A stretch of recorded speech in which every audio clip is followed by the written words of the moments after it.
Good afternoon, everyone. Before I begin, I will say Happy Greek Independence Day.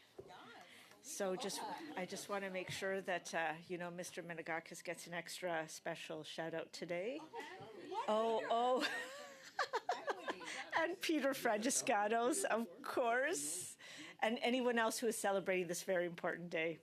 Anyways, I call this meeting to order. Welcome to meeting number 26 of the House of Commons Standing Committee on Citizenship and Immigration. Today's meeting will be taking place in the hybrid format. And as always, I'm going to provide a few comments for the benefit of both our witnesses as well as to our members today. For those who end up being on Zoom, please click on the microphone icon to activate your microphone and mute yourself when you are not speaking. Again, on Zoom, for those on Zoom, at the bottom of your screen, you will select the appropriate channel for interpretation. It's either going to be English or French or Floor. For those in the room, you, of course, can use the earpiece and select the desired channel. I will let everybody know if you have 1 minute left, whether it is in your remarks or whether it is in the rounds of questions. Please wait until I recognize you by name before speaking. And I will remind everyone to kindly not speak over each other, as it is hard for our translators to translate and it makes it difficult for them to do their job. Of course, please ensure that all your comments are addressed to the chair. And members, please, as you know, raise your hand if you wish to speak. The clerk and I will manage the speaking order as best as we can. Thank you for your cooperation. Now, as promised, before we begin, the clerk distributed the final copy of the International Student Program Report on Friday. And if everyone is in agreement, we can adopt two motions, okay? So I want, if I can have someone move it, that we draft that the draft report be adopted. Who would like to move that? Thank you, Mr. Zuberi. Moved by Mr. Zuberi, that the chair present, and can I also, so that is adopted, thank you. Actually, do we have to vote on that? It doesn't say please vote. Does anybody have any issues with us adopting the draft report? Okay. Monsieur Simard? Ça va? Je préfère Simard. Simard. Oui, parce qu'il y a un son à la fin. Pas Simard, mais Simard. Simard. Simard, OK. Voilà, on va la voir. OK, ça va pour vous, le report étudiant international? OK. OK, and then who would like to move that the chair present the report to the House? So moved. Yes, Ms. Rempel-Gardner. Any objections to that, Monsieur Simard? Anybody on this side? No? Okay, so moved. Thank you so much. And I think with that, pursuant to Standing Order 1082 and the motion adopted by the committee on September 16, 2025, the committee is resuming its study of Canada's immigration system. I would now like to warmly welcome our witnesses for today's meeting. We have Adam Hummel, lawyer from Hummel Law PC. Welcome. We have Shiji Zhuang, Associate Professor and from Toronto Metropolitan University, and she's joining us by virtually. So welcome to you, Ms. Zhuang. And sorry if I'm saying your name incorrectly, but maybe when you start, you could let me know how to do it properly. From the Société Nationale de l'Acadie, we have Émile Gassi-Richard, the Chief Executive Officer, Comité Atlantique sur l'immigration francophone. Bienvenue. Et aussi, on a le Michel Denis Richard, Administrator, Comité Atlantique sur l'immigration francophone. À vous deux, bienvenue. Okay, with this, we have up to 5 minutes will be given for opening remarks, after which we'll proceed with rounds of questions. I will begin with Mr. Hummel for 5 minutes. I now invite you to begin your opening statement. Thank you, Chair, and to the members of this committee for this invitation to appear. My name is Adam Hummel. I'm an immigration lawyer in Toronto. I am a litigator specializing in criminal inadmissibility and discretionary immigration applications. I was born in South Africa, and I came to this country as an immigrant myself, so I understand in a personal way what it means to choose Canada and what it means to trust that the system you're entering will treat you fairly. I appear today as an individual practitioner who spends his days navigating the system on behalf of workers and families and refugees and employers trying to fill genuine labor shortages in Canada. I recently published a paper for the Macdonald-Laurier Institute on Canada's immigration security screening. Now, I wish to be direct. The problems I'm going to describe hurt both sides of the equation. A broken screening system endangers Canadian public safety, but that same system also fails the legitimate applicants stuck in years-long limbo, whose lives are on hold and who increasingly regret choosing Canada. A system that works properly protects Canadians and treats applicants fairly. Right now, it does neither. Let me start with the security problem, as the structural issues are straightforward. 4 agencies, IRCC, CBSA, CSIS, and the RCMP, all have a hand in immigration security screening. Each maintains separate databases, each use different risk indicators, each operates on its own timelines. When everyone is responsible, no one is accountable. A 2023 evaluation of Canada's National Security Screening Program found that IRCC granted approval to enter or stay in Canada in 46% of cases where applicants had been assessed as inadmissible by CBSA. In nearly half the cases where one agency said no, the decision maker said yes. That's not a difference of opinion, it's a system at war with itself. These security concerns are not abstract. As a Jewish Canadian, I belong to a community that has faced a sharp rise in targeted threats since October 2023. I raise this not because any one community's experience should drive immigration policy, but because it underscores something that this committee already knows. When screening fails, the consequences land on real families and neighborhoods across this country. Now, let me tell you what this looks like from a practitioner's side. Between June 2022 and December 2023, the inventory of CBSA security assessments surged from 11,000 to over 103,000 referrals. Referrals for screenings are dramatically outpacing completed assessments. In 2024 alone, CSIS received over 538,000 screening requests. A CSIS check that once meant in-depth inquiry now means running names through databases under pressure to clear significant backlogs. And so by mid-2025, processing times exceeded 50 years for certain pathways. 50. Even common streams face delays of 9, 10, 20 years. And these aren't just numbers. These are my clients whose careers and families and mental health and savings deteriorate while they wait for a system that can't tell them when or whether it will render a decision. Now, in my paper, I proposed 4 reforms. The first is to create an Immigration Security Coordination Center, a unified hub where all screening partners access the same information in real time. The second, implement continuous vetting. Right now, we check backgrounds at submission, but have no mechanism for ongoing monitoring. The third is modernize Sections 34 to 37 of the Immigration and Refugee Protection Act, which were drafted many years ago and don't capture modern threats like foreign interference and cyber espionage. And fourth, we have to fund it properly. Current backlogs stem from understaffing, insufficient analysis, and outdated IT systems. I believe in immigration. I chose this area of law because Canada is made stronger by the people who come here to work and build and contribute. But the current system is failing the people it's promised to serve. I often joke that no one taught us in law school how much of this job is spent just answering emails. As an immigration practitioner today, 75% of those emails ask the same question: when will my application finally be processed? When can I see my kids? When can I see my spouse? And when can I start to work? We are breaking faith with applicants who follow the rules and who chose Canada in good faith. But we are simultaneously leaving Canadians exposed to threats that a properly functioning system should catch. Fixing this is not about closing doors. It's about making sure the doors we open lead somewhere and that we all know who's walking through them. Thank you. Thank you, Mr. Hummel. Thank you very much. Next, for 5 minutes, we have online, we have Professor Shuang. Please, your 5 minutes starts now.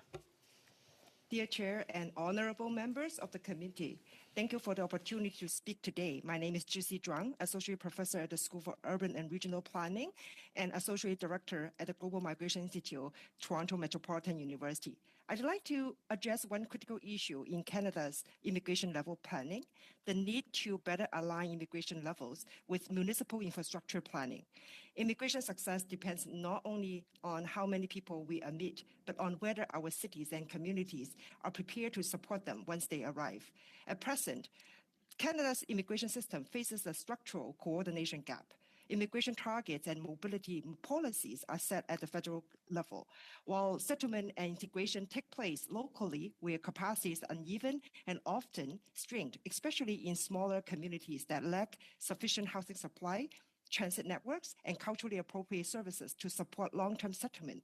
The settlement experiences of both international students and immigrants highlight this shared structural challenge.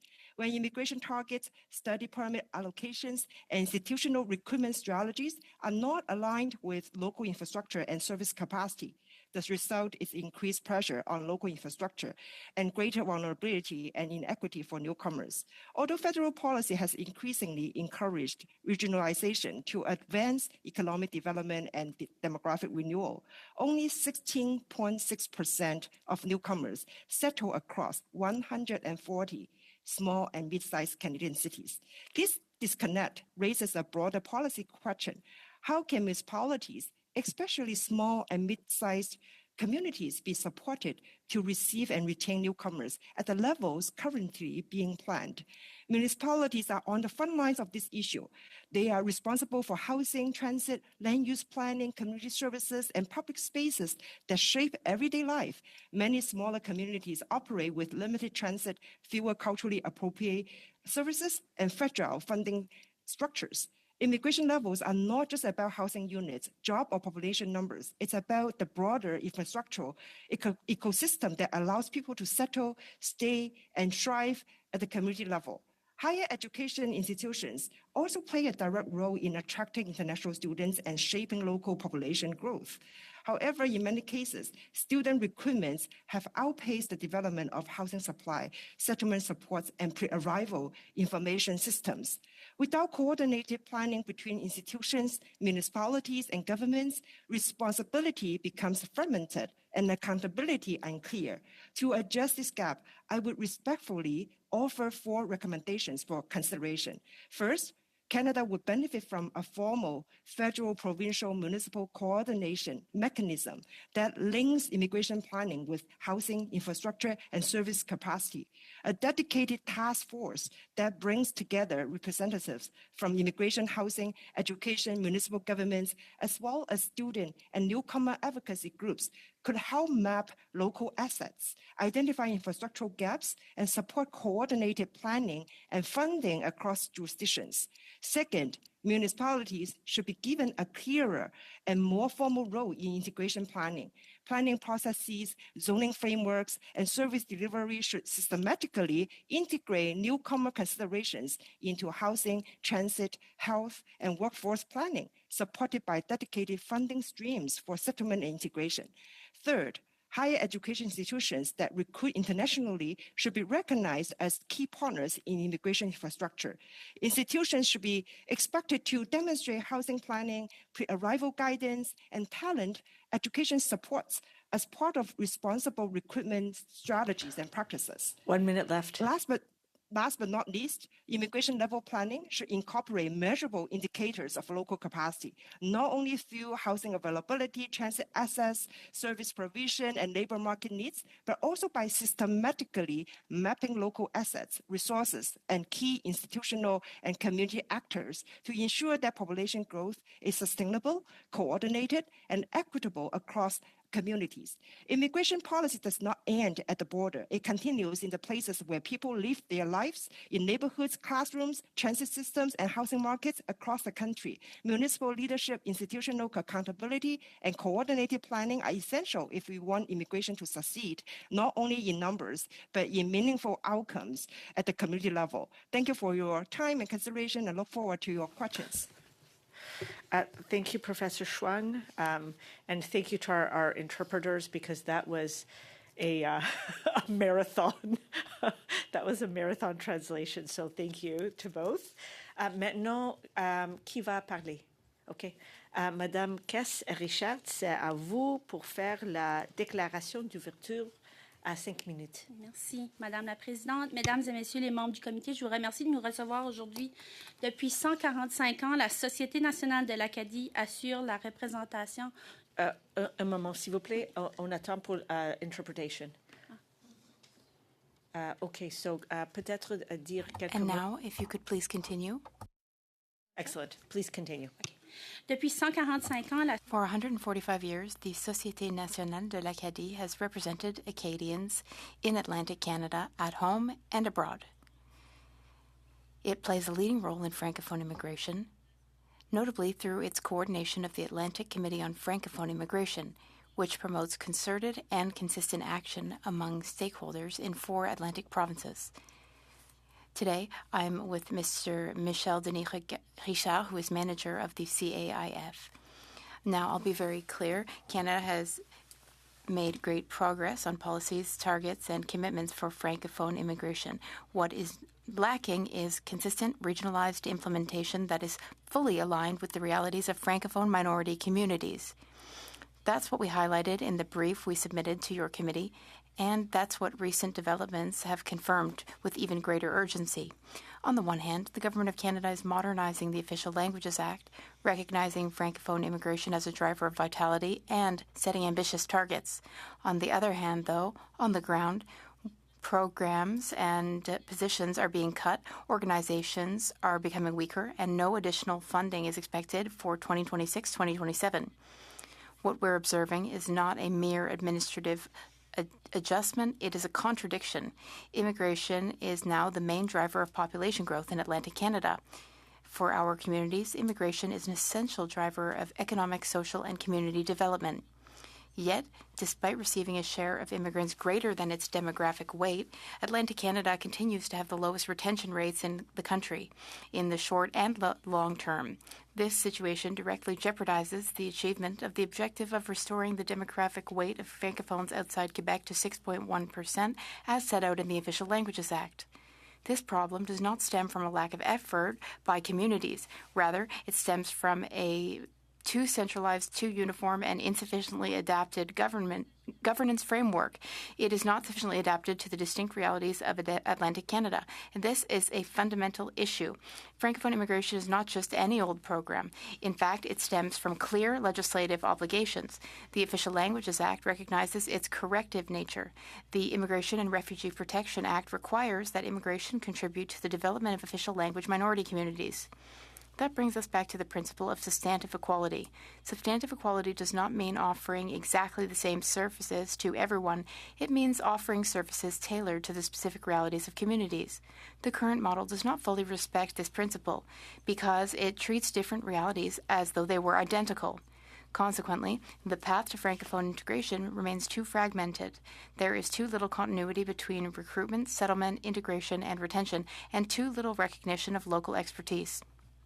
And yet, we know what works.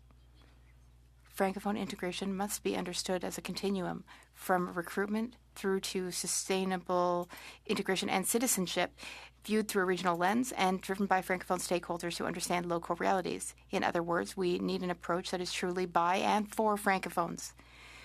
This capacity already exists. For over 20 years, the CAIF has ensured interprovincial coordination and alignment between attracting immigrants, settlement, integration, retention, and economic immigration.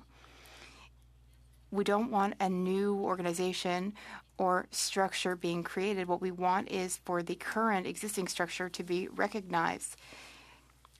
We call on you not for a new strategy, but for the consistent application of the strategy that already exists.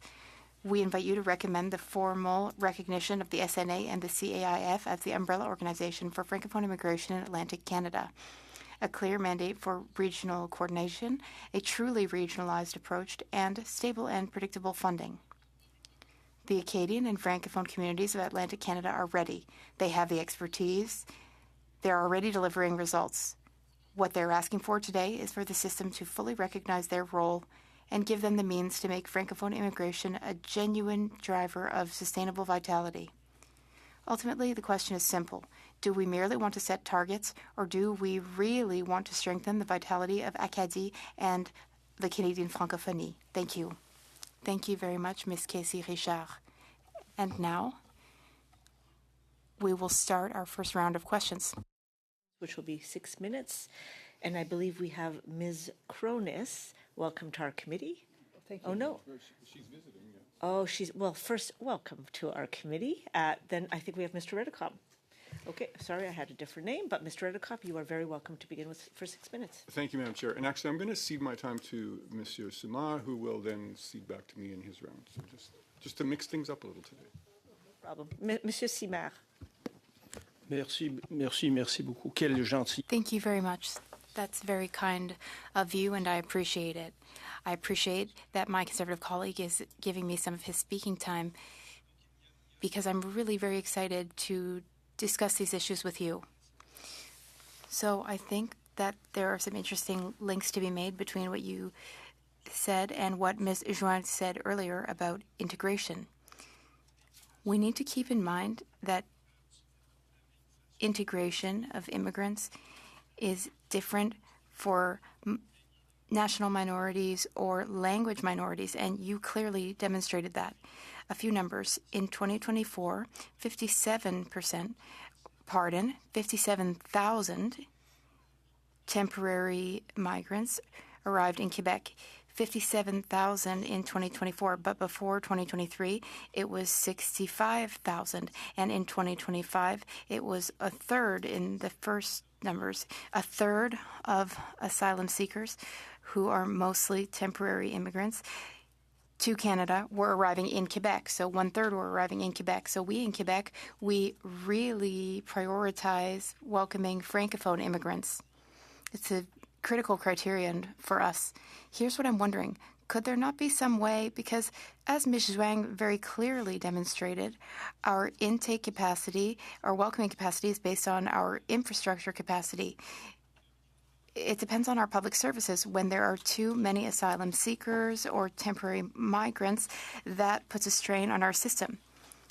When it comes to Francophone immigration, would there not be some way of ensuring that in Atlantic provinces there is more Francophone immigration or more services? What can the federal government do? Now, I don't want to talk insensitively about volume or number of immigrants, but it does seem that sometimes when things are disproportional, there should be a mechanism to address that. Can I hear your thoughts on that? Madam Chair, Mr. Simard.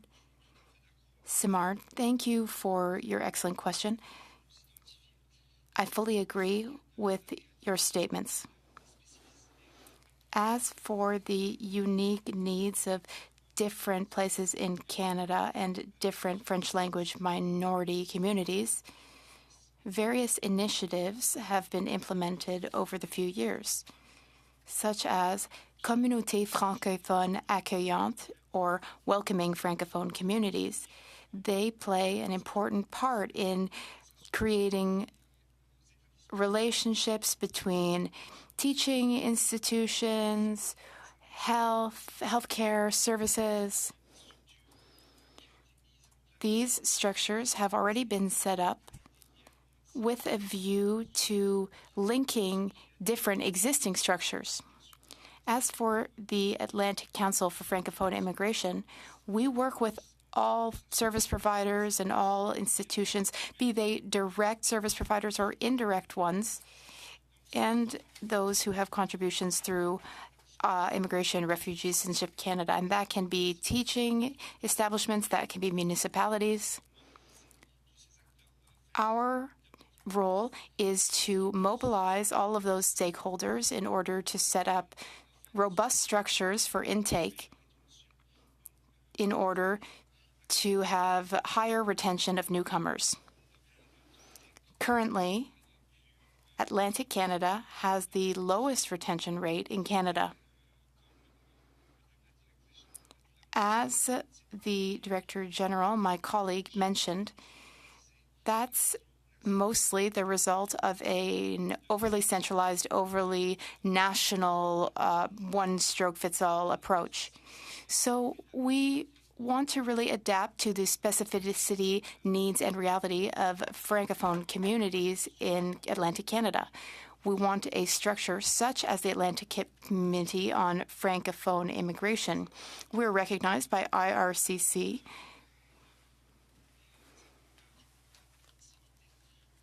and we have the advantage of proximity among the 4 provinces and service providers. In our view, that would be a great initiative. It could serve as a model. You have 1 minute remaining. A quick question, Mr. Richard. You likely know that immigration is under shared jurisdiction in Quebec, between Quebec and the federal government, and that is not the case for all provinces. But that sort of makes it possible. It makes it easier to align between the two of us, even if there are some points of contention. So you are asking for, if I've understood, official recognition of your organization. You'd like to become the official umbrella organization for immigration in the Atlantic and the main partner with the federal government? Answer, yes, that would be a great step to take in our view. And back to my colleague briefly. I'd like to add something very quickly, something that the federal government could do to support us. When it comes to the recognition of the economic immigration program, when it comes to regionalization, if we want to retain immigrants, we need a program that really targets each region, and we need to be able to target the talents that we want to attract. Otherwise, we will never be able to meet our needs in the regions. We also have specific needs for French-speaking workers, and we need to align that with our labor demands. So we need to be able to use economic immigration for Francophone immigration. So we'd like a program for that as well. Thank you, Ms. Casey Richard, and thank you, Mr. Simard. Ms. Sodi, please, your 6 minutes starts now. Perfect. Thank you, Madam Chair, and a big thank you to all of our witnesses for being here today. Ms. Chuang, you have conducted extensive research on immigration integration and settlement, including your case study on Brooks, Alberta. In that study, you conclude that municipalities must play a proactive role in preparing for immigrant settlement by addressing the long-term implications of integration within the community. Could you expand on this conclusion, specifically the role municipalities play in ensuring successful immigrant settlement?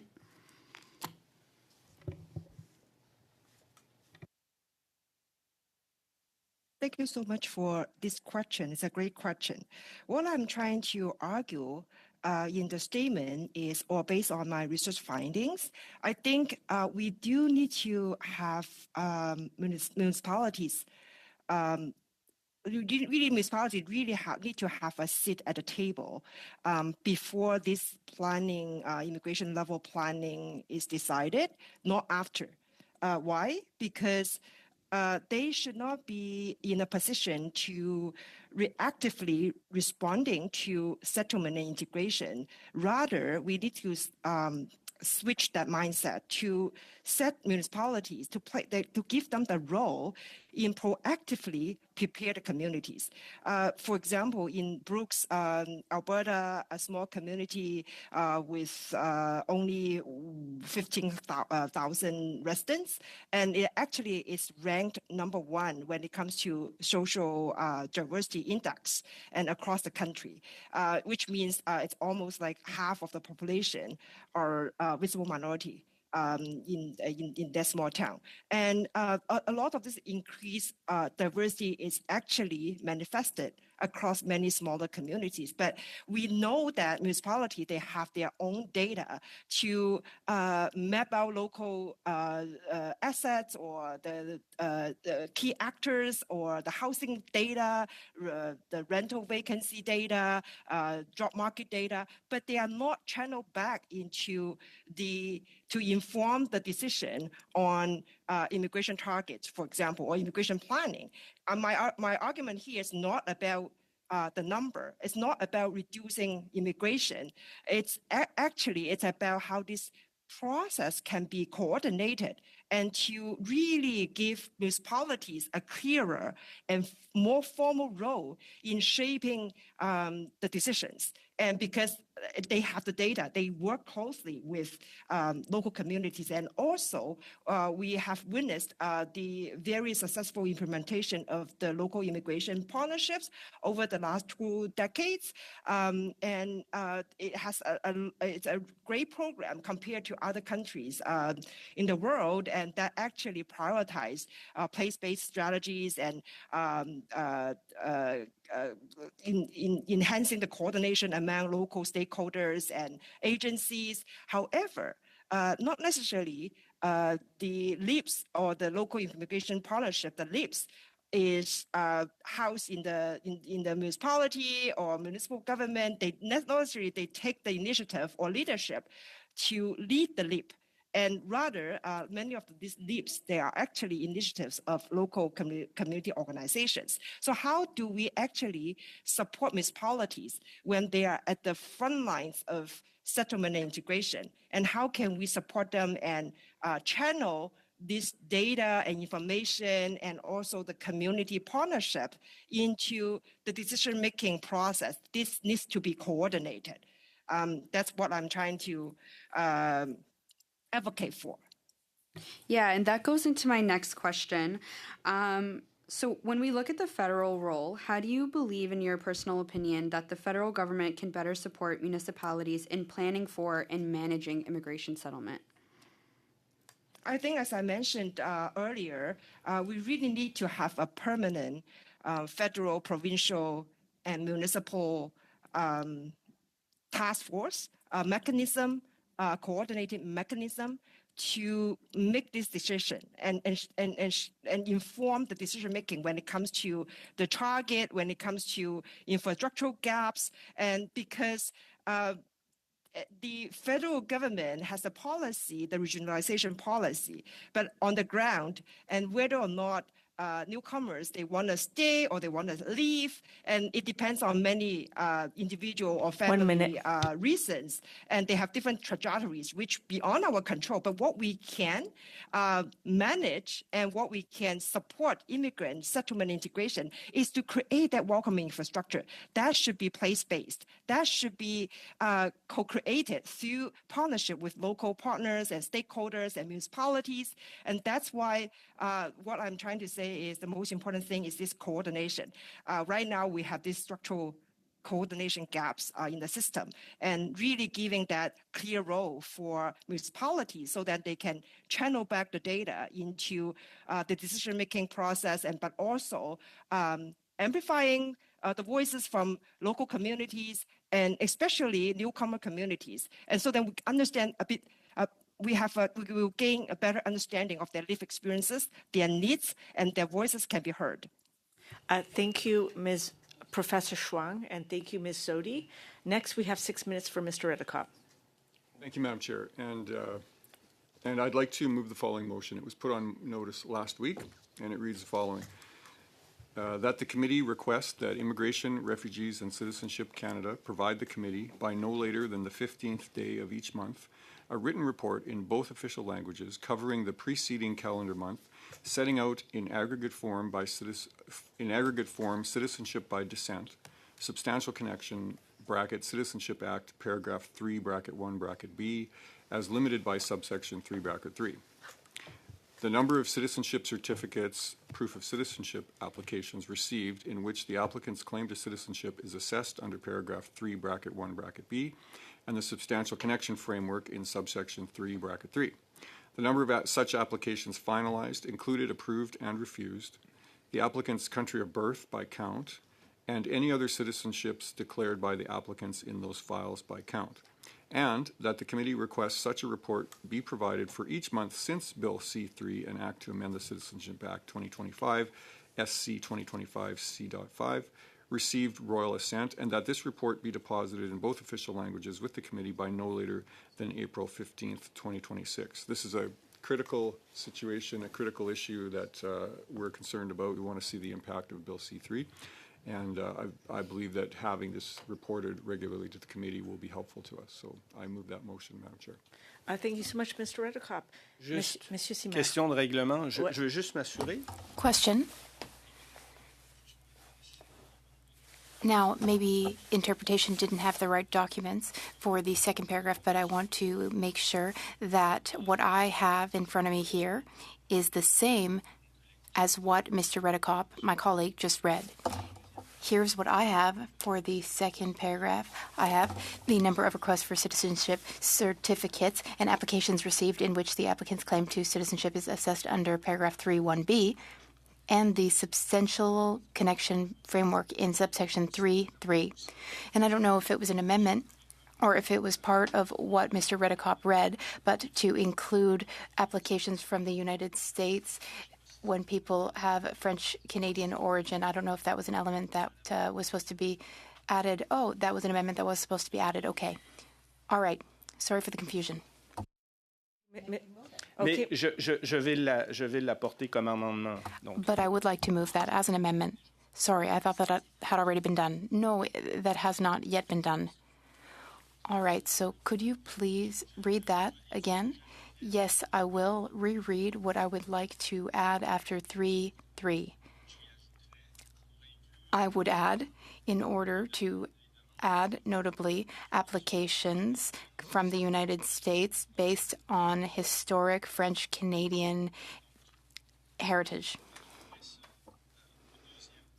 That would be in the second paragraph. And I'd also like to add something small in the first paragraph.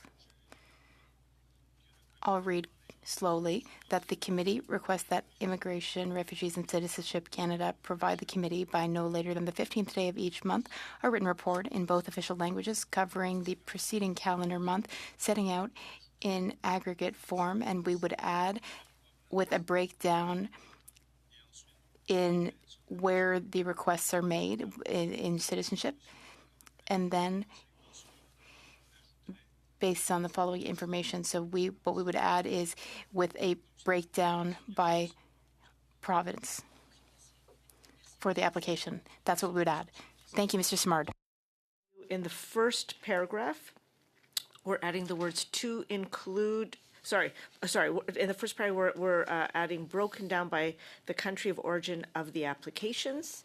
And then for the first bullet point at the very end, we're going to include, in particular, applications from the United States based on ancestral ties of French-Canadian origin. Discussion. Mr. Fragis-Gatos. I'll speak for myself here. I haven't talked to colleagues about it. So it's fine as far as I can tell. It's very specific, but our friends in the bloc have very specific concerns, so we'll keep it at that, or I'll keep it at that. I don't know if colleagues wanted to offer something else. Any comments from our conservative friends? No? Okay, bravo. Okay, so we now, I now vote. Sorry, Mr. Zuberi. I'd like to know what percentage are we talking about with respect to ancestry? Are we talking about great-grandparent? And also, does the Francophonie count in general? Monsieur Simard, je ne sais pas si vous avez... Mr. Simard, how would you answer? I won't say that your question is not clear, but if we want to know the percentage, we won't know. We won't have that percentage until the end of each month. So what we do want to know is for applicants from the United States, we want to know whether they descend from French-Canadian roots. We can't have a percentage for that. At the end of each month, every 15 days in the month, whether there will be a written report, I can't say whether there will be that and whether a percentage will be possible. Mr. Zuberi. So French-Canadian, then that would include all French Canadians, all those who speak French. Des ancêtres franco-canadiens. Those with French-Canadian ancestors.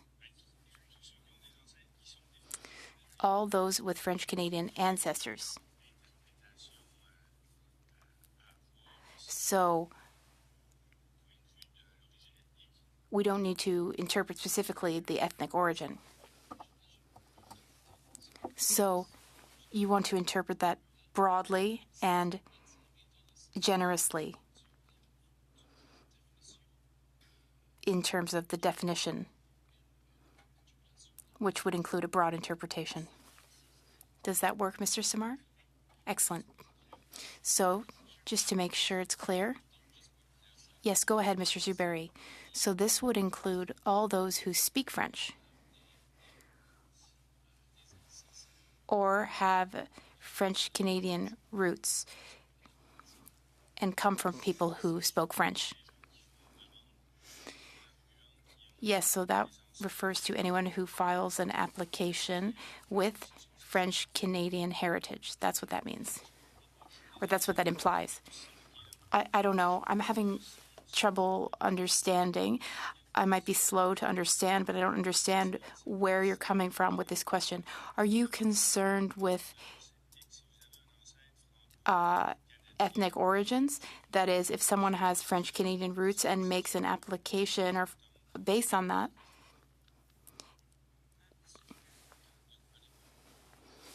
here's an example.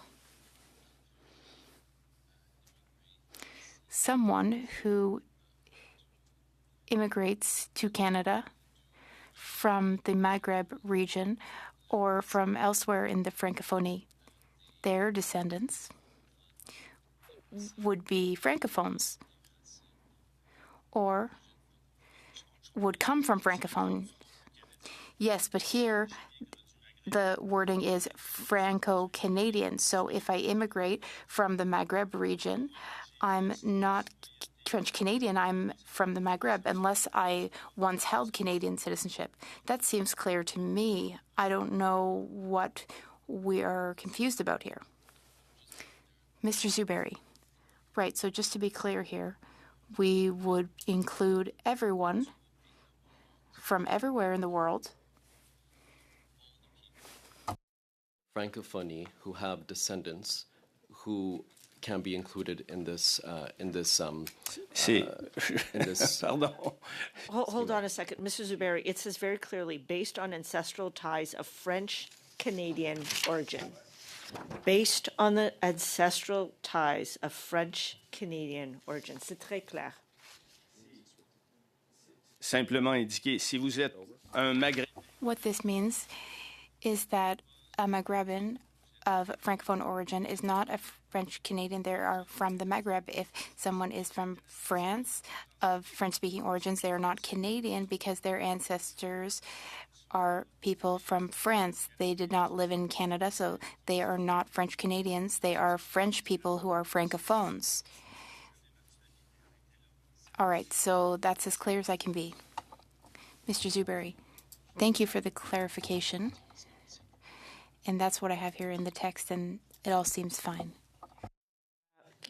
Is everybody okay with the amendment? The amendment? Okay. Next, we go back to the original motion as amended. Mr. Fredescados. I'll propose an amendment that in the second line, reading by no later than the 15th of each month, that be stricken and replaced with on a quarterly basis. Any comments, thoughts, suggestions? Okay, Mr. Redekop. I got a thumbs up though from Ms. Rempel-Garner. Yeah, I mean, I'm fine with it. Just wondering, do we need to specify when the report is done, or will it be done in a timely manner? I think if it's on a quarterly basis, it's on a quarterly basis. We're indulging your motion, I think, much further than you would have anticipated. So, Grateful. We ask for your indulgence in return. Okay. Monsieur, ça va? C'est bon. Does that work, Mr. Simard? Yes, but why did you say April 15th? It doesn't say April 15th. It says no later than the 15th day. I don't have any issue with that amendment request, though. C'est bon. Okay, bravo. Okay. All right, so that works. we have now an amended motion, which was as amended. So we're replacing by no later than the 15th day of each month with on a quarterly basis. Okay. Shall we take a vote or? Well, should decide on the amendment for Mr. Fracascaros? Oh, is everyone in agreement with the amendment of Mr. Fracascaros? Yes, thumbs up, Monsieur Simard. Thank you. Motion as agreed, no? And now, As the- amended, I'm sorry. and now I'd like to vote on the motion as agreed. Amended. As amended? Okay, as amended. I see no one saying no, then it is passed. Thank you. Okay, now we go back to our excellent witnesses and our testimony, and Mr. Redekop, you have 6 minutes. Thank you. Based on what I've heard here today, Madam Chair, I would like to move the following motion. I was excited about going back to the witnesses, but okay. That further to its study on Canada's immigration system, and in light of the findings of the Auditor General's report on international student permit reforms tabled in Parliament on March 23rd, 2026, the committee report to the House its grave concern regarding the integrity of Canada's international student program and the potential for mass fraud, and call on the government to restore trust, control, and transparency and accountability to Canada's immigration system, and A, require Immigration, Refugees and Citizenship Canada, IRCC, to investigate all alleged cases of international student permit fraud or noncompliance, and provide the committee by the 15th day of each month with a report detailing the results of these investigations from the previous month, and on how many full-time equivalent employees of the government are working on them, and the first such report shall be provided to the committee by no later than May 15th, 2026. B, provide a report to the committee by no later than 30 days following the adoption of this motion, detailing the number of the 153,324 individuals referred to in the Auditor General's report on international student permit reforms tabled in Parliament on March 23rd, 2026, suspected of international student permit fraud and non-compliance, who were given further visas or otherwise remain in Canada. C, direct IRCC to provide to the Immigration and Refugee Board of Canada, IRB, with the identities of the 110 asylum seekers mentioned in the Auditor General's report who entered Canada using fraudulent documents as part of their application for a study permit, so that this information can be added to their asylum claim files. And D, call on the government to ensure that all those who enter Canada on a fraudulent basis are not issued further visas. The next meeting of the committee study be scheduled to investigate fraud identified by the Auditor General in Canada's international student permit system, and the committee invite the following witnesses to appear on a panel together for 2 hours. The ministers responsible during the audit period, including the Honourable Lena Diab, the Honourable Sean Fraser, and the Honourable Mark Miller, IRCC officials, and the IRB. Very active today, Mr. Redekop. Thank you. Does anybody have, yes, Mr. Vagiscaros. I have two amendments. They won't be introduced at the same time because they're different. So the first one relates to Part E. We just heard from Minister Diab yesterday. The matter of the Auditor General's report, Madam Chair, was taken up, I would say, extensively. And we are seeing a new policy unfold. The relevance of having previous ministers come to the committee is questionable, to be charitable about it. And for that reason, I would suggest that paragraph E be struck. Okay, I'm just going to ask just a technical question. Has the motion been distributed, Mr. Redekop? I just did that. It should, yes, it's been. It's done as we speak. Just that I think there is delays for the email today, so. Oh, no worries. We are just in time here. I just want to make sure Monsieur Simard and others have a copy of this.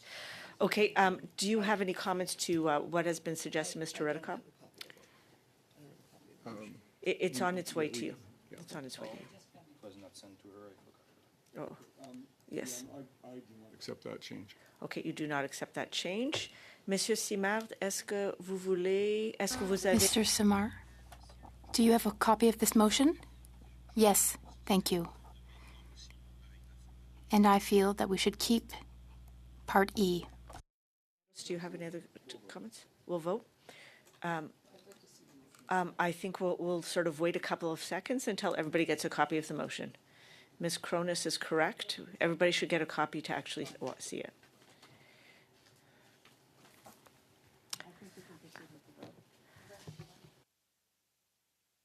All righty, we will proceed to the vote.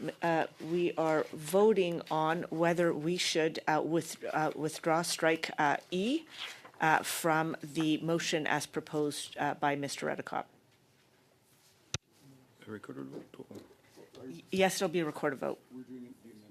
Yes, that is what we're voting on. We are voting on whether we are going to strike E of the motion that Mr. Redekop has just proposed. Okay, so on the amendment proposed by Mr. Fragiscatos. Mr. Fragiscatos. Yes. Ms. Soudi. Yes. Madame Zaid. Yes. Mr. Zubiri, Monsieur Zubiri. Oui.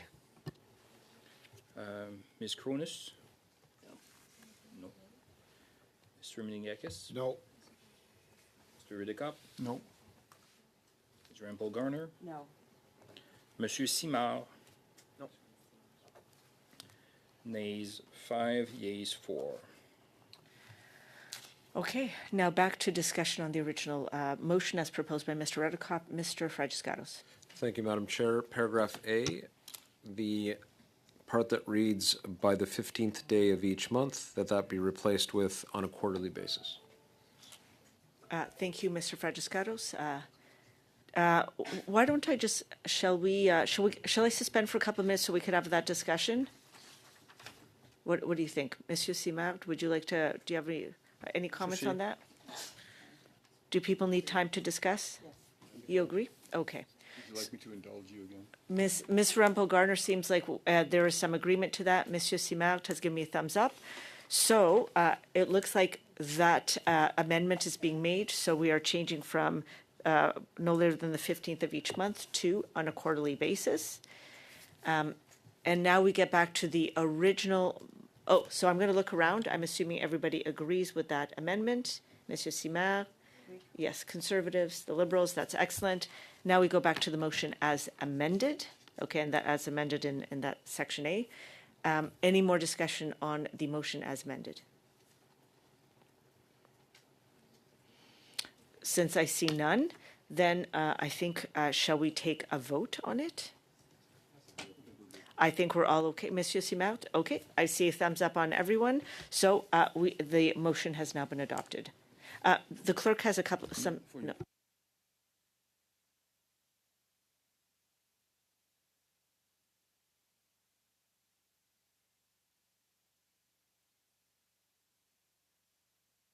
Next, we go back to our witnesses, and next on my witness list is Mr. Fragiscatos. Thank you very much, Madam Chair. Apologies to witnesses, but that's committee business. It's part of the process. I think those of you who have been to committees before have probably experienced it. In any case, Mr. Hummel, thank you very much for being here today and for the work that you're doing. I wanted to ask you about your recommendations. We won't get past the first one, which I thought was very interesting. Are you proposing, if I understood you correctly, sir, that that IRCC collaborate with CBSA, IRB perhaps, I didn't get the full understanding, but correct me if I'm wrong, that an effort be made to bring them together to assess applications, to create greater efficiency. Can you go over that recommendation again? Of course, thank you for the question, and it's always interesting to see how the sausage is made. The recommendation that we made is not for the bodies themselves to integrate one into another, but for their intelligence collection or for their background checks to be made through a central repository. Right now, we have this trilateral system, which is a mechanism, but what I'd be advocating for is more of an infrastructure or an actual, what we have right now is a procedure. What I would be advocating for right now is more of a framework or an actual system where all the background checks, all the intelligence and everything gets put into a central framework, this central intelligence system, where these different bodies can both contribute and use that information together so that it's not... the analogy that I like to use right now is that it's sort of like going down a highway and there's 4 different toll booths, one for each agency, the IRCC, CBSA, CSIS, and RCMP, and that's creating that delay. What we'd be doing here is making basically one toll booth and seeing if they can all sign off on one thing rather than having to collect this disparate data and be unsure when it actually gets applied. That's very interesting, but give me a practical example of how this could work in theory, of course, with a visitor visa or a student permit or work permit application. Choose which one you want, but talk about how it could work under what you're envisioning as opposed to the status quo? I think a way that it could work, and even a way, if I may be so bold, as a way to, if you were to propose legislation along something along these lines, would be to have basically a checklist where when someone is applying for, let's say an asylum claim, where 100% of asylum claims get referred to for security clearance or for a background check, that you have a system where you need each of the 4 agencies or 3 agencies to actually sign off on the security background within a set legislative period of time. And then once that's all done, then only then can a decision actually be made on that application. And so we're not then waiting for one hand to do something while the other hand is still out there collecting information. And then to go further, after that is approved, let's say it's sorry if I'm going too fast. Let's say it's a temporary application, a visitor visa or something initial, that we also have that ongoing monitoring that can also be added into this framework. That's also then checked off on every now and then to make sure that that we are meeting those security requirements. I wish we had more time, but I'm glad to follow up with you perhaps afterwards and we'll have a conversation. Ms. Zhang, if I could, you raised an interesting point about municipal infrastructure and immigration levels. Can you go over that point again and specifically address how this could be done? I take quite seriously the point that you're making. 1 minute. Oh, okay. Well, I'll stop talking, and I think you understand the question.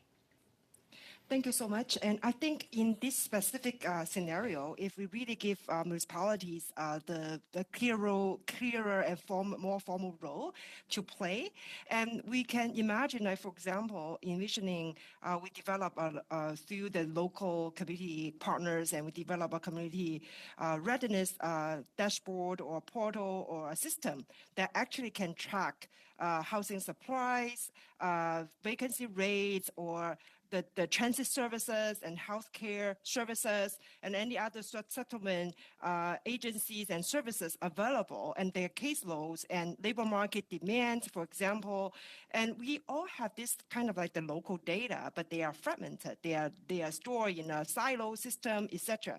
But if we have this kind of like a ongoing systematically mapping of local assets, and we understand the strengths in local infrastructure, Thank you, Ms. gaps. Zhuang. Thank you, Professor Zhuang. Thank you, Mr. Fragiscatos. Monsieur Simard, vous avez 2 minutes et demie. Mr. Simard, you have 2.5 minutes. Please go ahead. Thank you.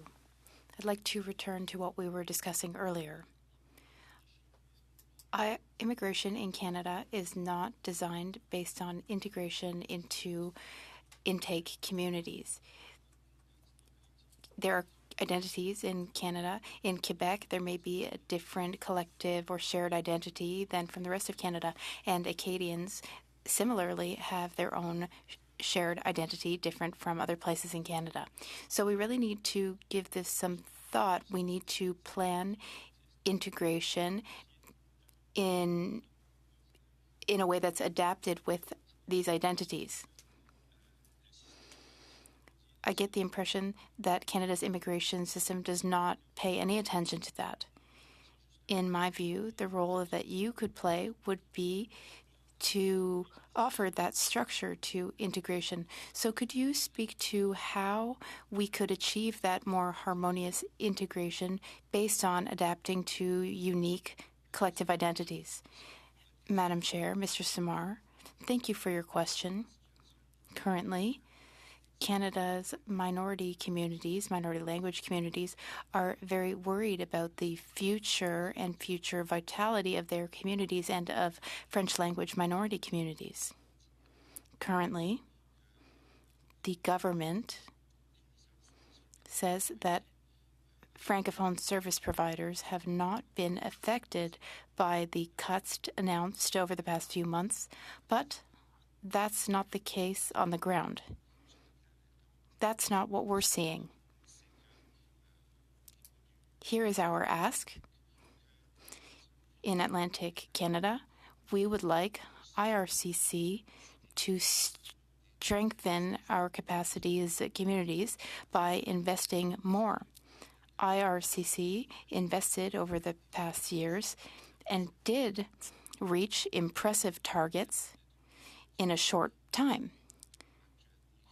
However, currently, we need to really give some thought to strengthening and enhancing the structures that have been set up, because we worry about their long-term success, the long-term success of these recently implemented structures. Thank you, Mr. Richard and Mr. Simard. I would like to thank today's witnesses. On our first panel, we're now going to suspend for about 5 minutes or so that witnesses, the current witnesses, can leave, and we will get back to a second panel.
panelists.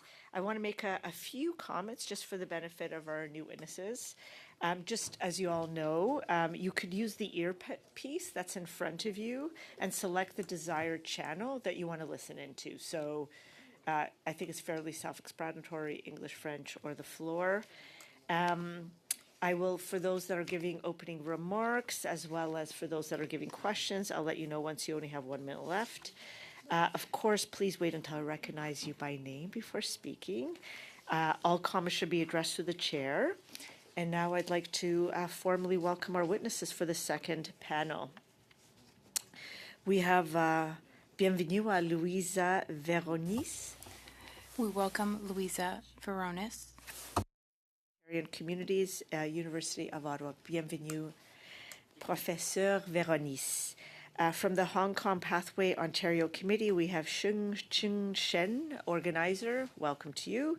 And then from the Ukrainian Canadian Congress, we have Alexandra Kichi, president, and we have Ihor Michel Shishin, chief executive officer. Warm welcome to you all. So 5 minutes will be given to each group for opening remarks, and then we will proceed with rounds of questions. I will start off with Professor Veronis. C'est à vous, 5 minutes. You have 5 minutes, Professor Veronis. Hello, Madam Chair and members of the committee. Thank you for having me here today. I am a professor of social geography at the University of Ottawa, where I hold the research chair in immigration and Franco-Ontarian communities. For over 15 years, my research has focused on Francophone immigration in a minority context. I work closely with Francophone immigration networks, settlement organizations, host communities, and immigrants themselves. It's drawing on this practical expertise I've had that I address you today. Canada has recently met and even exceeded its targets for Francophone immigration outside Quebec. This is a significant achievement that deserves recognition. These targets, set in 2003, were only met in 2022. That is after a period of 20 years. However, these results must not obscure a fundamental structural problem in the way we select Francophone immigrants. Currently, Francophone immigration relies heavily on the express entry system. However, this system was designed for individual economic selection. It ranks candidates according to their human capital, education, work experience, and language skills. These are relevant criteria, but they do not take into account the community and linguistic mandate that lies at the heart of Francophone immigration. Francophone immigration is not merely an economic program. It is a social initiative enshrined in the Official Languages Act, which aims to restore the demographic weight of Francophone communities to 6.1%, whereas it currently stands at 3.5%. This is also a commitment enshrined in the Immigration and Refugee Protection Act, which recognizes the importance of supporting the vitality of official language minority communities. However, the express entry system cannot fulfill this dual mandate. It selects individuals with no connection to the host Francophone communities. It directs candidates to regions where French language services are limited. It does not take into account the community's actual capacity to receive newcomers in terms of housing, Francophone or bilingual employment, and French language settlement services. Several witnesses before this committee have, in fact, highlighted the tensions that this situation creates within the express entry system itself. I agree with that assessment. But the solution is, of course, not to reduce Francophone immigration. The solution is to provide it with a program suited to its mission. Here is my solution.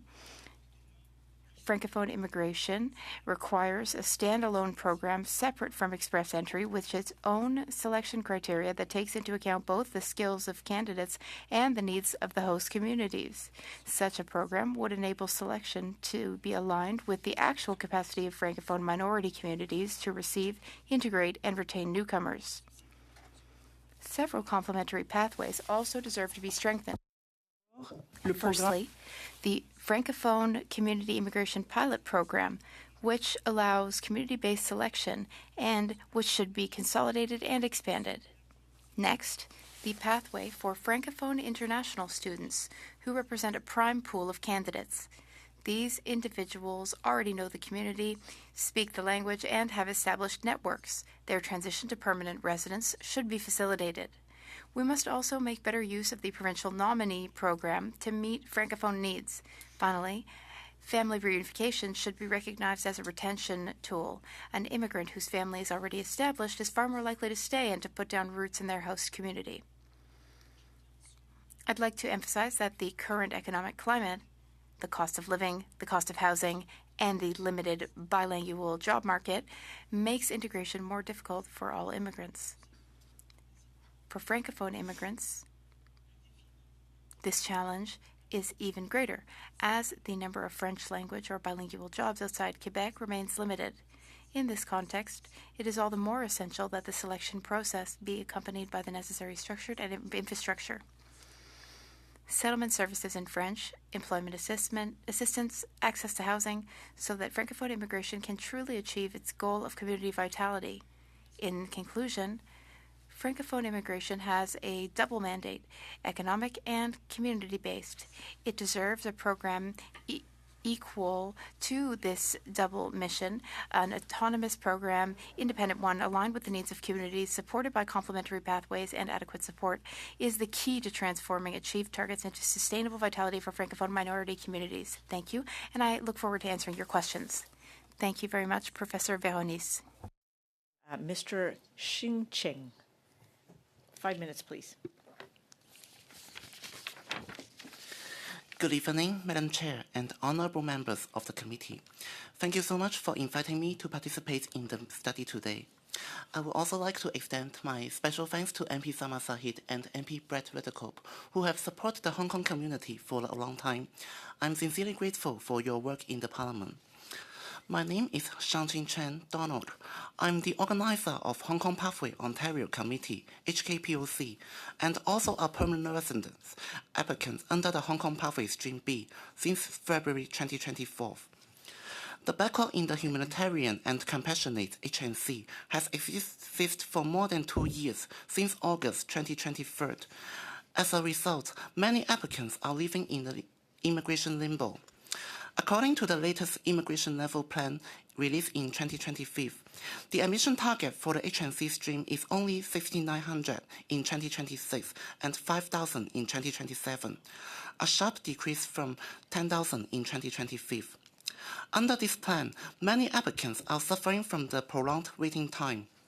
According to the IRCC website, processing times for permanent residence applications may extend up to 10 years. Consequently, more than 60,000 applicants, including those from Hong Kong, Ukraine, and Sudan, have become uncertain about their future in Canada. To address this issue, Hong Kong Pathway Ontario Committee was established in September 2025. It is committed to working with Parliament to explore the solution of the PR backlog. To achieve this mission, we have reached out to our various members of Parliament to present our proposal and the solution. I have submitted a proposal, Solutions to the Permanent Residence Backlog under the Humanitarian and Compassionate. I hope you will take it into consideration. Here are my recommendations. First, we recommend establishing a priority system for applicants who have been waiting for more than 2 years. According to the data from IRCC, there are approximately 1,000 applications per month from both Hong Kong and Ukraine. Currently, IRCC is still processing the applications from November 2023, which means that around 8,000 applicants have already waited for more than 2 years without the updates.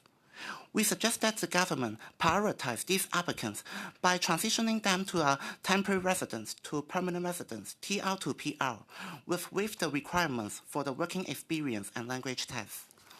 Second, we recommend to facilitating the transitions into the skilled trade and key occupations. The Government of Canada aims to address the critical labor shortage in the sectors, including the research, transportation, and the military. Many new immigrants are eager to contribute to the Canadian economy. These individuals are well positioned to help to fill out the critical labor gap.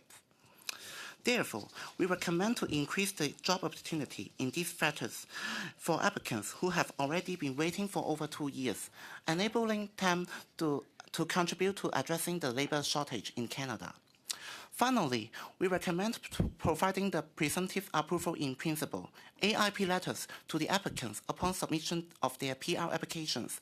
AIP letter is typically issued by IRCC once an applicant passes the eligibility assessment.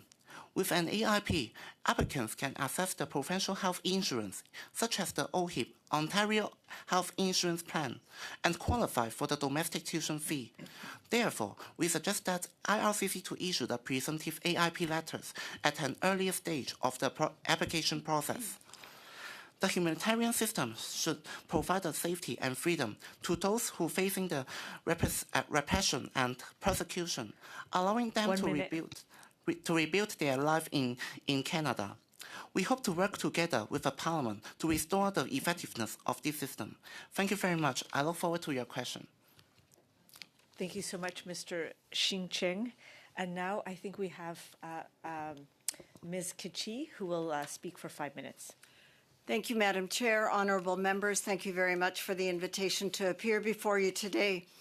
As many of you know, since February of 2022, the Ukrainian-Canadian Congress has focused its efforts to respond to Russia's full-scale genocidal invasion of Ukraine. And we are very grateful to the Canadian people, to our government, and to all parliamentarians for their steadfast support of Ukraine. Since 2022, Canada has contributed over $25 billion in military, economic, and humanitarian support for Ukraine. And most importantly, Canada provided refuge to almost 300,000 displaced Ukrainians under the Canada-Ukraine Authorization for Emergency Travel program, which I'm going to refer to as QIT because it's easier. So it's important to remember, and I know that you are all on this committee aware, that Ukrainians are not classified as refugees because they don't meet the UN Convention definition. They are not being persecuted by their own government. So as a result, they aren't eligible for many of the benefits that Convention refugees receive. QIT visa holders received a work permit, 2 weeks of temporary accommodation, and a one-time subsidy of $3,000. So Canadians mobilized to fill the gaps. They provided housing, furniture, clothing, jobs, taught them English, and gave them moral and psychosocial support. This outpouring of support from Canadians who opened their hearts and their homes was amazing. We are eternally grateful. Today, we can say that virtually all QIT visa holders are employed. They fill important labor needs in the workforce, they contribute to the economy, and they pay taxes.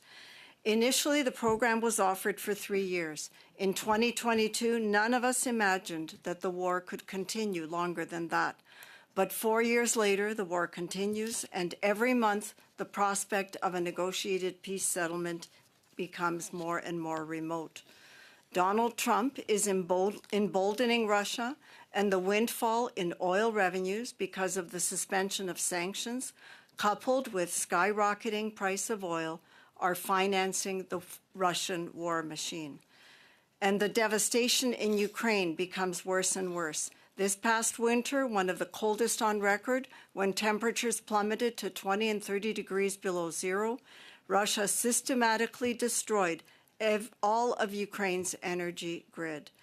Yesterday, Russia launched 1,000 Shahed drones across every major city in Ukraine. This was the largest drone attack since the beginning of the war. And it's only going to get worse because the war in the Middle East has depleted reserves of air defense missiles. So Russia's war continues, and Ukrainians have no home to go home to. We ask that the Government of Canada offer them predictability and stability because currently they face a bleak and uncertain future. Their temporary status leaves them in limbo. Surveys of QIT visa holders indicate that this lack of certainty and the ability to plan for a future are a major source of psychological stress. This is particularly so for those with young children. The Ukrainian-Canadian Congress has presented the Minister with policy recommendations that would alleviate these issues and assist Ukrainians displaced to Canada. Our recommendations are firstly, that pursuant to the discretion granted to the minister under Section 25 of the Act, the minister approve a temporary public policy pathway for permanent residence for Ukrainians who are here in Canada on a QIT visa. The minister, we ask that the minister increase the number of provincial nominee allocations across Canada. This will allow provincial governments to develop streams designed to meet their specific needs. And in doing so, the Government of Canada would align with the feelings of the Canadian people. According to polling we commissioned in October, 69% of Canadians support creating more pathways for a permanent residency for Ukrainians, and 81% of Canadians want displaced Ukrainians to stay for the longer term. We ask the committee to join the majority of Canadians in supporting our recommendations to the minister. Thank you. Thank you so much, Ms. Kachi, and thanks to everyone for their excellent opening remarks. Now we begin with rounds of questions, and the first rounds of questions will be for 6 minutes, and we begin with Mr. Menegakis, please. Madam Chair, and thank you to our witnesses for your testimonies here today. Madam Chair, I'd like to move a motion that is very important to the community that I represent, and I believe indeed to communities right across the country.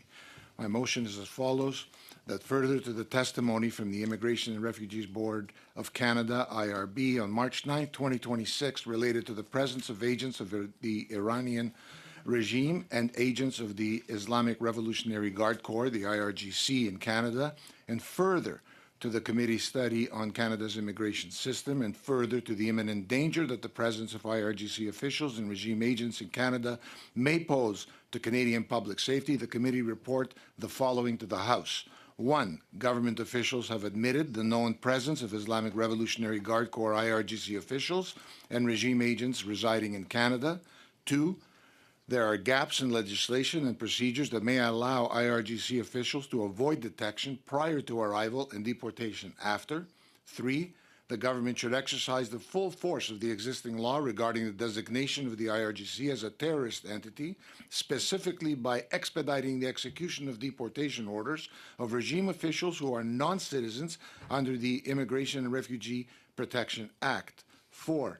The government should immediately undertake a comprehensive review of the Immigration and Refugee Protection Act with an eye to modernize it to prevent regime officials from avoiding deportation by A, clearly ensuring non-citizens are deemed inadmissible if involved in regime-linked businesses, spreading propaganda, or human rights abuses. B, extend inadmissibility to immediate non-citizen family members of regime officials. And C, create an exemption from non-refoulement protections for inadmissible non-citizen regime officials proven to be complicit in human rights abuses. 5, the government should, within 30 calendar days following the passing of this motion, table a report to Parliament explaining why it has not made public the identities of known non-citizens who are Iranian regime officials or agents who are currently present in Canada.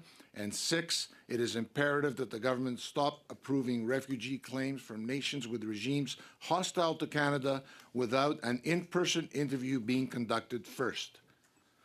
That is my motion, and I believe it is one that is very important to communities across this country, and I think we have a responsibility to ensure that all Canadians, and indeed all people in our country, feel safe in the communities in which they live. Thank you. Thank you, Mr. Menegakis. Mr. Fragiskatos, debate. Our side is prepared to support, but I would fall that is conditioned on the following, that it's an amendment I want to introduce, Madam Chair. It'd be a new paragraph at the end of the motion that reads as follows. And I'm right after I read it, I'll send it to the clerk. In fact, why don't I just do that right now? There you go. The clerk has it. It would read as follows: that the Government of Canada undertake a thorough legal review of the measures raised above to ensure consistency with the Canadian Charter of Rights and Freedoms and Canada's international legal obligations, and report its findings to the committee within 30 days. Okay, I will just pause to see if anyone has any comments or if people would like to wait until they receive so they could read it. Monsieur Simard, oui, c'est à vous. Juste pour être clair, I'd like to clarify this. I have a draft of the amendment, but that might not be what was read. My interpreter friends do a great work, but it's my understanding that they have not received this. What I have here, and Mr. Fragis-Skatos can tell me whether that's right, the amendment is that the Government of Canada proceed to legal exam of the mentioned measures in order to ensure that they are compliant with the Canadian Charter of Rights and Freedoms and Canada's international law obligations, and report on findings to the committee within 60 days. Is that what was moved? Monsieur Simard, Mr. Fragis-Skatos. It's 30 days, in fact. It's what I just read into the record. 30 jours. 30 jours. Okay. Any other comments on the amendment? Ms. Rumpa-Garner. Could my colleague just walk through what, like, the intent? Is the intent to have this, the motion reviewed for charter compliance, or? The intent is yes and no, I suppose. The intent of the amendment is to review what the motion calls for, because the motion does call for some things that I think would be unprecedented. We're not against certainly the substance of the motion. There are concerns around IRGC issues that have been brought forward before this committee. It's not the issue in the immediate. What is immediately at play is a desire to ensure that what the motion calls for would be charter compliant and in compliance with Canada's international legal obligations. If Conservatives believe sincerely, as I know they do, in what they're calling for, then it's not asking for a lot, I think, to ensure that those measures are in compliance with Canadian law, really, if we're serious. Thank you, Mr. Fragis-Skatos. Ms. Rumpa-Garner, if you need a couple of seconds, I can suspend for a couple of minutes. Ms. Rumpa-Garner. I guess I'm just, I'm concerned, maybe we can talk offline quickly. I'm just concerned about setting a precedent that the courts have jurisdiction over Parliament and committee. I think that's unprecedented. I'm sorry, I have, this is my house, and my constituents drive what happens here, not the courts. So I just wasn't, I thought that perhaps it was going to just refer to one part of it, but. Mr. Fragis-Skatos?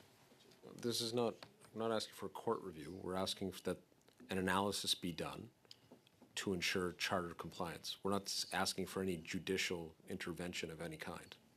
That's why it says the government cannot undertake a thorough legal review. Ms. Rumpa-Garner. And in 30 days, I'll add, Madam Chair. And within 30 days. Thank you, Ms. I Rumpa-Garner. misunderstood originally what the intent of this was. I am concerned about setting a precedent that we give committee that we give legal review over committee oversight. Parliamentary supremacy has to be a principle here. So maybe I'm misunderstanding, but it seems like what we would be doing here is ceding the contents of this motion to a review as opposed to Parliament dictating what we want to see happen in a motion. Monsieur Simard. Mr. Simard. Here's my question to Mr. Fragis-Skatos. I'd like him to be patient with me because I'm not a legal expert, so I'd like to explain my understanding of his amendment. So in other committees, we have asked the government for documents, and there have been times when, for reasons of cabinet secrecy or government secrecy, the government has refused to produce said documents. So this is decided within departments, and we can't contradict those decisions. But I'm struggling to find the link between this and the Charter of Rights and Freedoms. Should it not go without saying that when we ask the government for something, that they respect the charter. So I don't want to ascribe any intentions to you, but I see this as a way to buy time. That's just how I see it, a way to buy time on a motion that's being done very quickly. It's going quickly, and we see that every week. Things are moving and evolving a lot in geopolitics. I don't really understand this 30-day timeline, nor do I understand what's behind your requested amendment. And this could be because I'm not a legal expert. It's possible that I don't understand. So if you could please just convince me. Actually, Mr. Fragiscato and this Ms. Rempel-Garner. You pointed to me and then you looked at him. I know, but I know he was first. I'm sorry. But you saw me first. No, I also saw him before you saw me. No, I think you had bias there. Ms. Rempel-Garner, I'm chairing the meeting. Mr. Not well. Fragiscatos. Fragiscatos. Donc, très rapidement. All right, so quickly. First, Mr. Samar, I believe your comment to be honest and sincere. There's no doubt about it. Second, I'm no legal expert either. That's another reason for this amendment. That, as I say, is I've been an MP now for 10 years. I haven't seen a motion quite like this before. It does call for some measures that I won't say drastic, but the measures go far, much farther than we've seen with other calls for intervention in particular cases. I think it would be a good idea to ensure that the motion and what it calls for is compliant with, as I said before, Canada's international legal obligations and the Charter. That's all I'm asking for. So if we wanted to play games, if our side wanted to play games on this, we would try to amend each line. We would try to amend all sorts of things. All we're asking for is a new paragraph, and for this to come into being within 30 days. You say I'm trying to buy time. If I wanted to buy time, we could have said 60 days, 120 days into the summer, things like this. That's all that I'm seeking to do. Thank you, Mr. Fragiscatos. Ms. Rempel-Garner. Saw me. So just to rebut some of the points that came up here. So we're not asking for public disclosure of any particular names, which I think arguably we could. So I don't actually think that there's anything unprecedented in here. I would just say this. If my colleague wants to have... Point of order, Chair. Bells are ringing. Point of order, Ms. Bells are Zaid. ringing. Oh, bells are ringing. We would need unanimous consent to continue. Do we have unanimous consent? Monsieur Simard? Yes?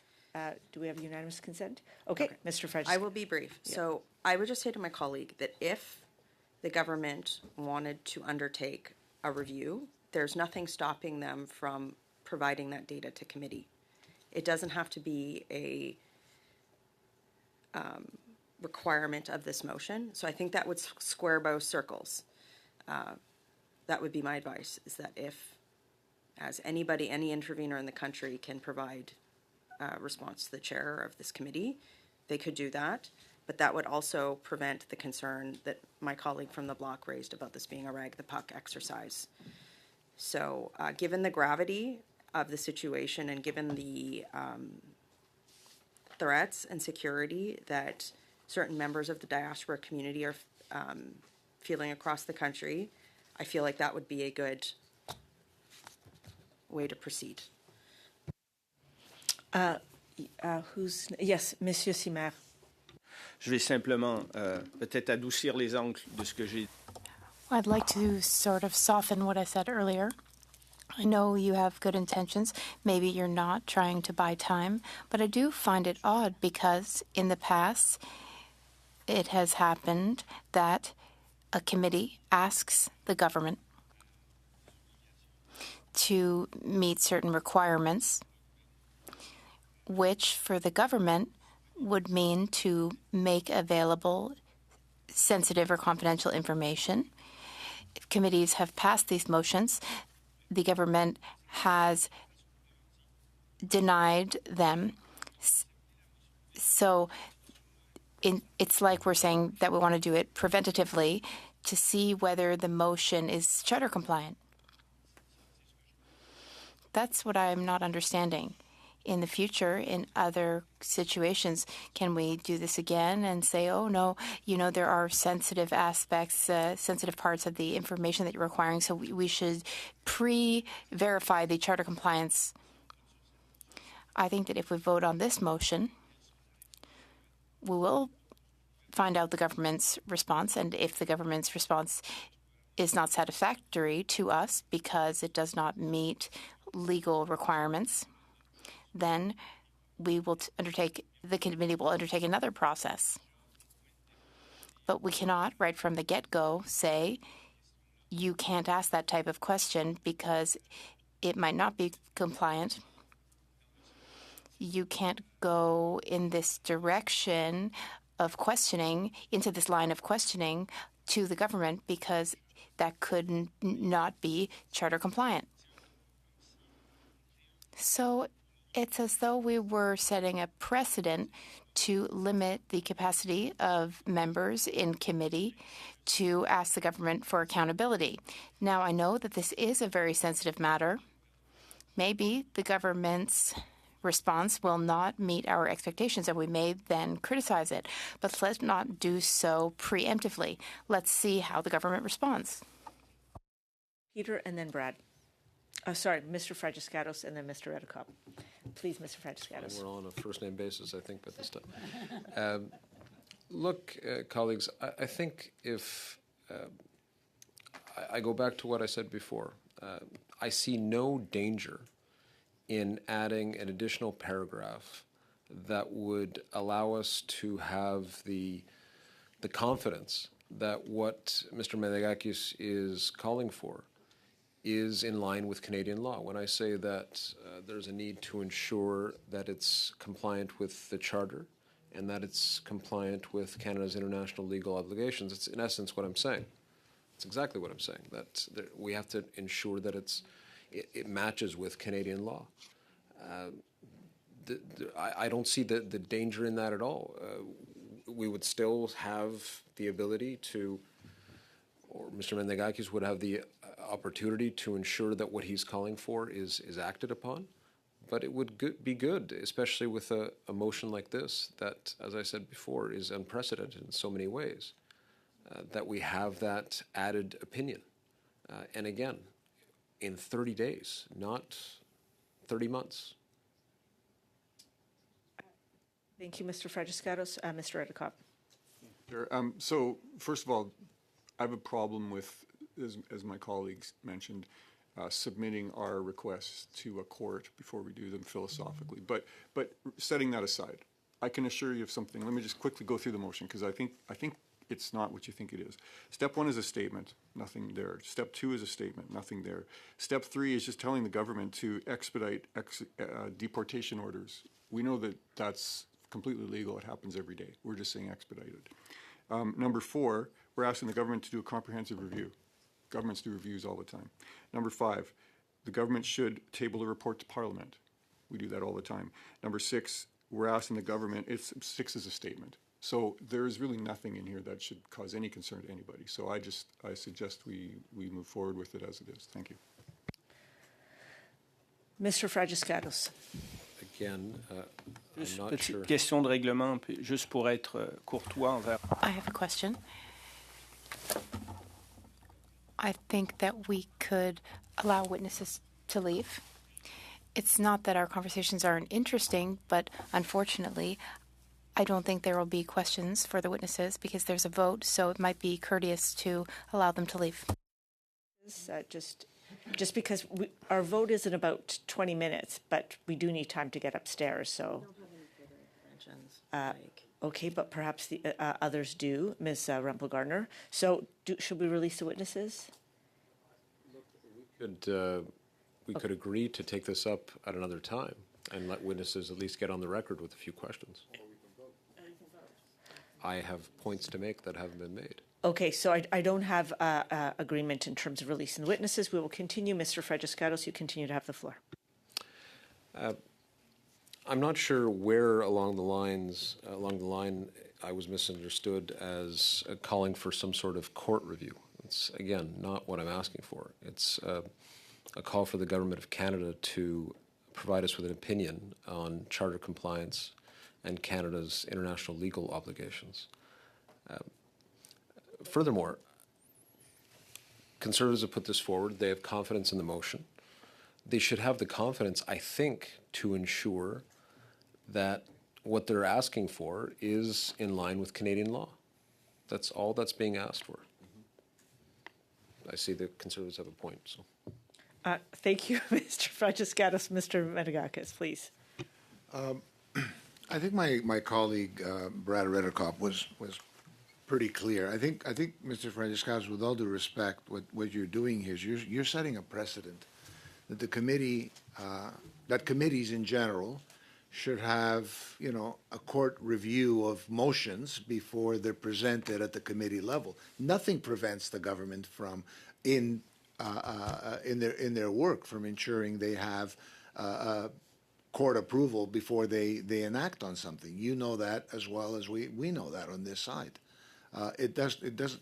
With all due respect, I don't see where what you're saying makes sense in the context of committee business. This is committee business we're discussing here now. We're making a motion. Nothing stops the government from moving forward in any way, shape, or form. We all know what the game plan is moving forward over the next 30 days. We know we have by-elections coming up. We know all this kind of stuff. We can read between the lines as well as you can.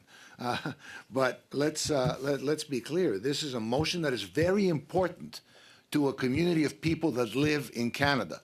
People that have come here from Iran are dealing with threats on a daily basis by people that are in the communities that threaten them. As recently as just a few weeks ago, a person who dared to voice an opinion or protest against the Islamic regime, his place of business received 17 bullets overnight. These are people that are in our community. So what this is saying is putting the onus on, or giving the right for us to be able to find who these people are, identify who they are, and deport them as fast as possible out of the country when they should not have been here in the first place.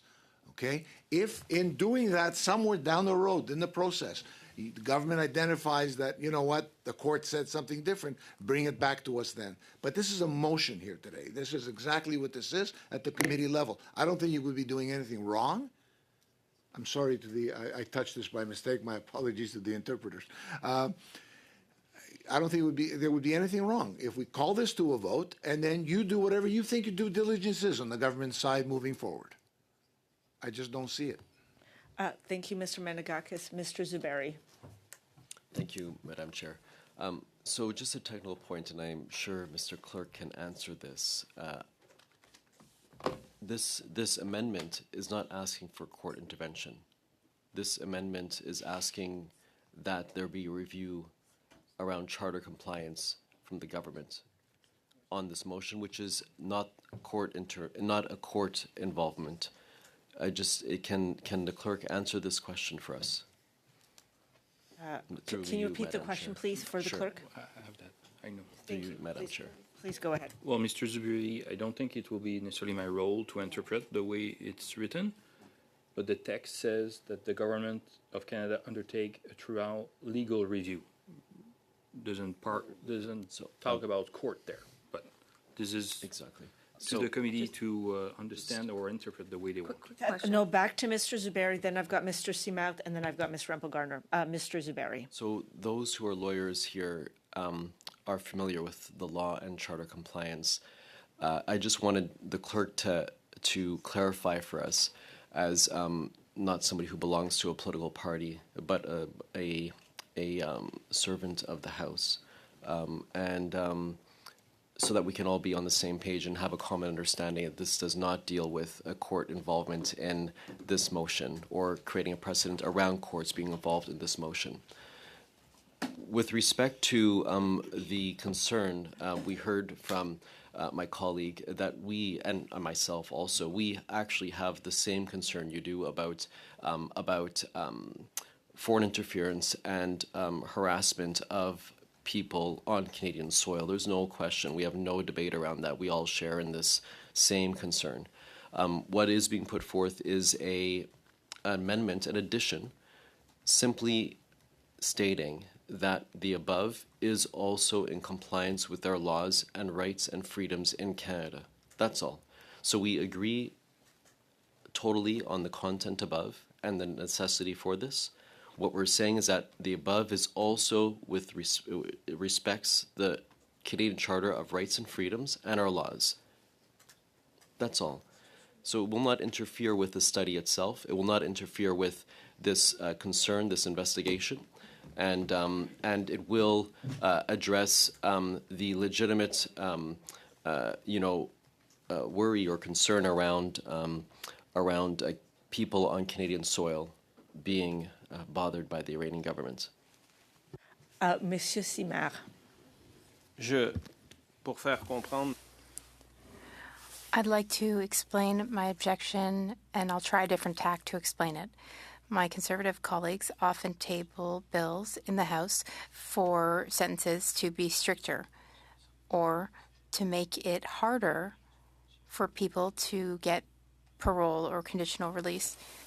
I don't agree with that, but courts have already made previous Conservative governments go back on that.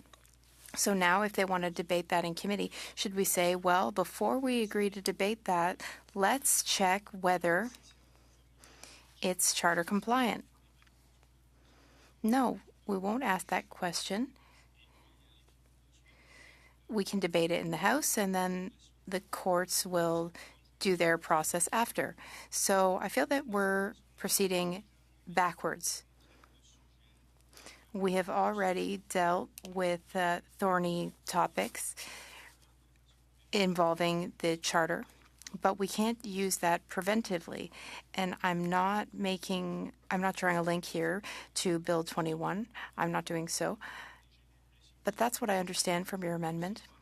And I don't always agree with what my Conservative colleagues propose, but I feel that this could make our job harder, and one day it'll be my turn to propose something, and my job will be made harder because we will have done this in the past, this twist,